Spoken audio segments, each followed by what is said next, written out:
Kisah bermula pada tahun 1957 di markas komando militer Perancis. Terdapat seorang warga Aljazair yang telah selesai diinterogasi.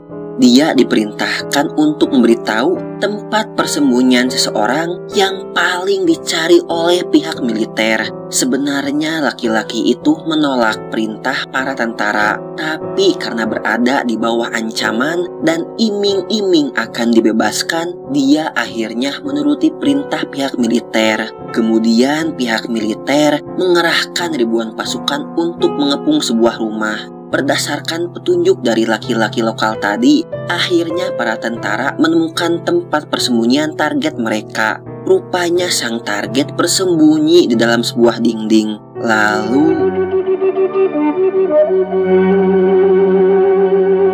kita akan mundur ke tahun 1954 di kota Kasbah di sebuah perkampungan orang-orang Eropa. Ada seorang pemuda yang menjadi bandar judi jalanan. Karena kegiatan haramnya itu diketahui oleh polisi, pemuda itu berusaha melarikan diri. Ketika berlari, dia dijegal oleh seorang pemuda Eropa yang mengakibatkannya terjatuh. Karena kehel, dia memukul pemuda Eropa itu. Alhasil dia dikeroyok oleh teman-teman pemuda Eropa dan berhasil ditangkap oleh polisi.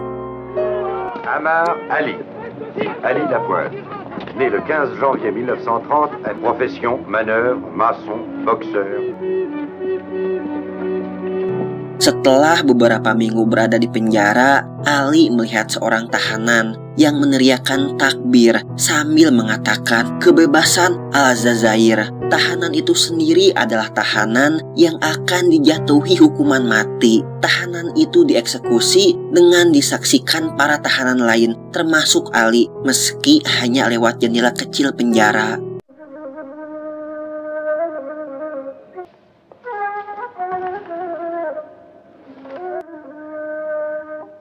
Lima bulan kemudian, Ali yang sudah bebas dihampiri oleh seorang anak. Anak itu kemudian memberikan secarcik kertas. Karena Ali tak bisa membaca, dia meminta sang anak untuk membacakan isi dari kertas itu. Dan isinya adalah perintah untuk mengeksekusi seorang perwira polisi Prancis. Dibantu seorang wanita yang berperan sebagai pemberi senjata, Ali mulai melancarkan aksinya. Akan tetapi,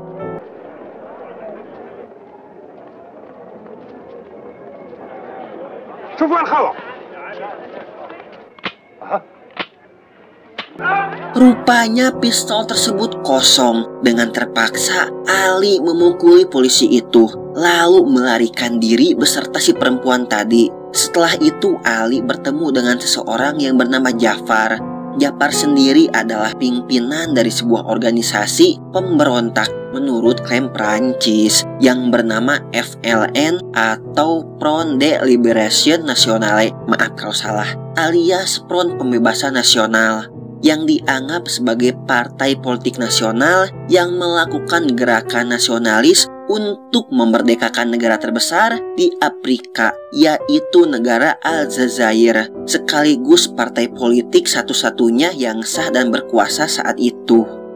Ternyata tugas yang diberikan Jafar kepada Ali adalah sebuah tes untuk menilai apakah Ali layak masuk ke dalam organisasi FLN, sekaligus memastikan Ali bukan mata-mata dari pihak kolonial, yaitu Prancis. Setelah bergabungnya Ali, FLN mulai bergerak kembali. Salah satu kebijakan yang dikeluarkan FLN adalah melarang narkotika, alkohol, dan segala bentuk prostitusi. Siapapun yang melanggar akan dijatuhi hukuman mati tanpa terkecuali. Yang menjadi contohnya adalah salah seorang anggota FLN yang berkhianat bernama Hasan harus tewas di tangan Ali.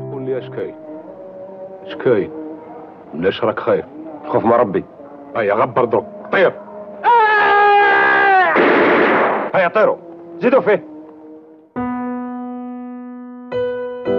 Setelah 2 tahun bergabungnya Ali ke FLN, untuk pertama kalinya orang-orang muslim di Aljazair melakukan pernikahan secara terang-terangan setelah sekian tahun dilarang oleh pemerintah Perancis.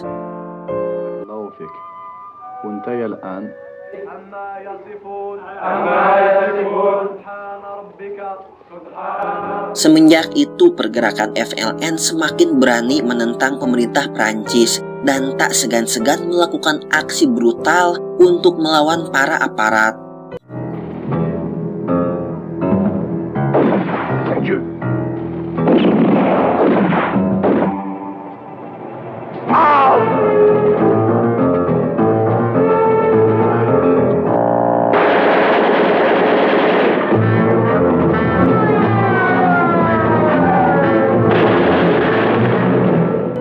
Tapi konsekuensi yang harus mereka bayar adalah pemerintah Perancis membatasi akses kesehatan untuk warga muslim. Bahkan jika ada warga muslim yang memiliki luka tidak wajar seperti luka tusuk atau luka tembak akan langsung ditangkap. Selain itu, perkampungan muslim di seluruh Aljazair mulai dijaga ketat oleh pihak militer. Lalu kenapa hanya orang muslim yang diawasi? Karena 99% pendukung kemerdekaan adalah orang-orang muslim, meski tidak semua muslim bergabung dengan FLN. Penduduk muslim yang akan beraktivitas di wilayah perkampungan Eropa harus menunjukkan KTP dan digeledah oleh para petugas.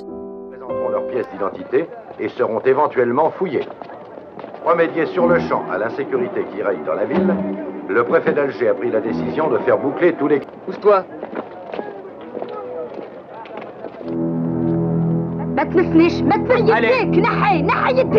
Tu sais pas qu'il faut jamais toucher à une de leurs femmes?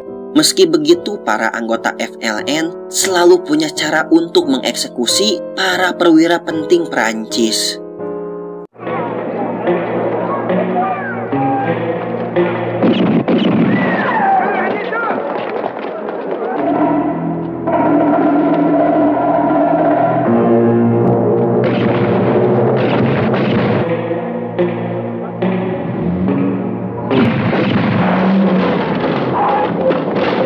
Meski imbasnya, muslim yang tak tahu menau tentang organisasi FLN harus ikut disalahkan oleh para aparat Perancis, tak terkecuali orang tua.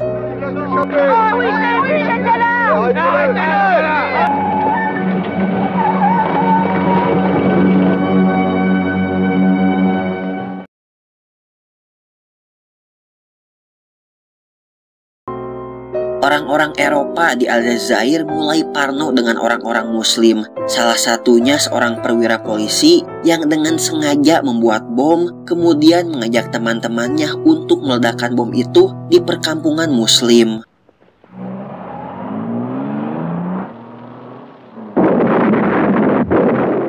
Yang membuat puluhan rumah hancur dan ratusan nyawa tak berdosa melayang.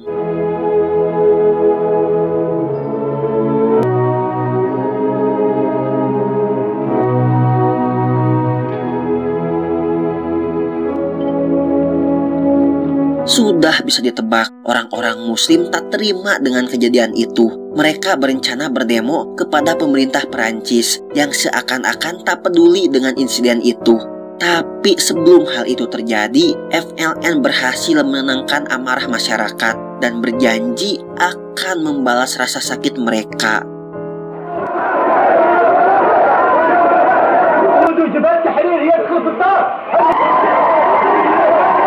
Dengan memanfaatkan wanita muslim yang wajahnya ada Eropa-Eropanya dan berdandan layaknya wanita Eropa, ketiga wanita itu dikirim ke tiga tempat yang berbeda dengan membawa sebuah tas yang berisikan sebuah bom. Air France في موريتانيا كافيتيريا فري ميشلي ملك بار فري ديزلي ودق رحب بسلامة. Karena penjagaan yang hanya dikhususkan untuk orang-orang muslim, mereka yang tak terlihat seperti orang muslim bisa dengan sangat mudah melewati pos penjagaan. Passez, madame. Toi avance. Je peux passer, monsieur, s'il vous plaît? Je vous en prie. Merci beaucoup. Vous allez à la plage, mademoiselle? Ketiga wanita itu telah tiba di tempat yang mereka tuju. Ada yang pergi ke bandara, restoran, dan bar. Dengan hati-hati mereka meletakkan bom itu. Setelah dirasa cukup aman, mereka pun pergi. Orang-orang yang berada di sana tak menyadari jika bahaya tengah mengintai mereka.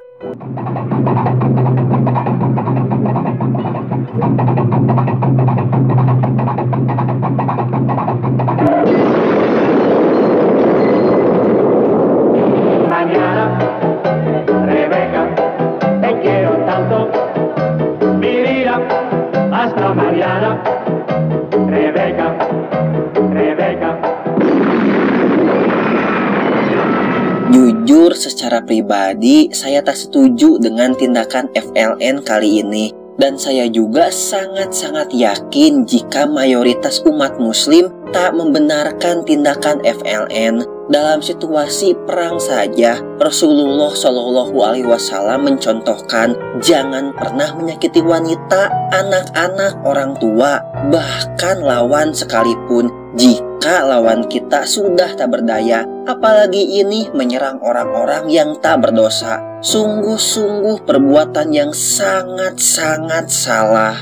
Setelah insiden pengeboman itu, pemerintah Perancis mendatangkan unit pasukan khusus yang bernama Pasukan Terjun Payung yang dipimpin oleh seorang kolonel bernama Kolonel Matthew. Kolonel Matthew akan melakukan operasi militer selama 1 minggu dan operasi ini diberi nama Operasi Champagne.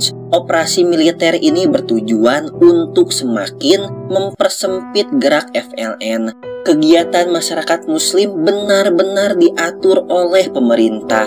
Hal itu bertujuan untuk memonitor setiap individu-individu yang ada agar komunikasi dan struktur organisasi FLN menjadi terpecah. Reaksi FLN atas operasi Champagne ini adalah meminta masyarakat tak beraktivitas dan tinggal di dalam rumah, tak berdagang apalagi bekerja di kawasan pemukiman Eropa. Votre patrie. Votre FLN veut vous affamer et vous condamner à la misère.